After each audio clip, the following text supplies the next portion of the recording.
From jewelry and ornaments to supporting trade within and between nations, gold has played an important role for centuries. But here's something wild. Did you know that gold literally dictated the wealth of a nation once upon a time? And when they invented currencies, gold determined how many notes and coins a country was allowed to mint. Let's take a quick journey through history to understand how gold shaped and still influences our global economy. Let's rewind a couple of thousand years. Gold has been used as a means of exchange for centuries. The ancient Chinese in the Shang and Zhou dynasties minted pieces of gold and used them to trade. And it wasn't just the Chinese. Civilizations like Egypt, Assyria, Babylon, Persia, Greece, and Rome all used gold as a trusted medium of exchange. Why? Because gold was rare, easy to recognize, hard to counterfeit, and doesn't corrode. It lasted throughout time, making it the perfect material to represent labor, value, and trust. Back then, gold wasn't just a shiny metal. It was money. Fast forward to the 19th century. This is where things got interesting. Many countries adopted what's called the gold standard. It was a monetary system where the value of a country's currency was directly linked to a specific amount of gold. Here's how it worked. Governments could only print as much money as they had gold in reserve. So if a country held, say, $100 million worth of gold, it could only print $100 million. No more. This kept inflation in check. You couldn't just create money out of thin air. It was like putting a speed limiter on the printing press. But then war happened. World War I changed everything. Governments needed massive amounts of cash to fund military operations.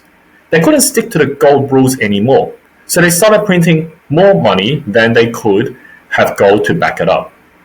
This was when the system began to break down.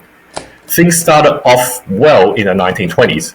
Production soared, cash flowed, and people could afford to splurge.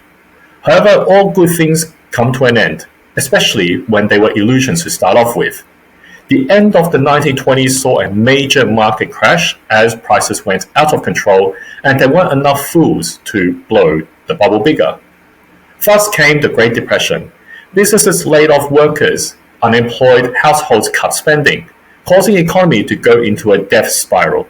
To fix this, governments had to inject even more currency into the economy. But the gold standard stood in the way. The only way to address this problem was to go around it. Countries loosened their adherence to gold and created far more currencies than they should. Piece by piece this happened, until 1971 when the US President Richard Nixon officially cut the ties that held the value of the US dollar to gold. That moment is now known as the closing of the gold window.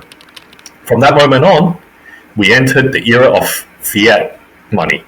Currency not backed by gold, but by the trust in the government. Now, you might be thinking, gold sounds stable, why not bring it back? Well, there are a few problems. First, while you can divide gold into smaller denominations, they are less convenient than digital payments and plastic money. Second, it's not easy to carry around or transport. Few people like the idea of carrying lumps of gold bars or coins. It also poses a security threat if you stash a lot of gold at home, and someone breaks into your home and take them all away. Lastly, few people currently understand and appreciate gold. They have been conditioned to believe it's outdated. Getting them back to gold will take a long time. Oh, there's something else I almost forgot. Governments and banks have a vested interest to not bring gold back into the system. It will restrain them from spending more than they ought to, while banks face renewed competition as their businesses is to create credit and earn interest. Today, our money has no gold behind it, but gold still plays a huge role behind the scenes. Gold may no longer be in our wallets, but it looms behind the scenes in our financial system like banknotes ghosts in Macbeth's feast. As our system destabilizes, gold will no doubt spring back into the scene and remind everyone that it was the original building blocks of our financial system. That's why you should own some gold today.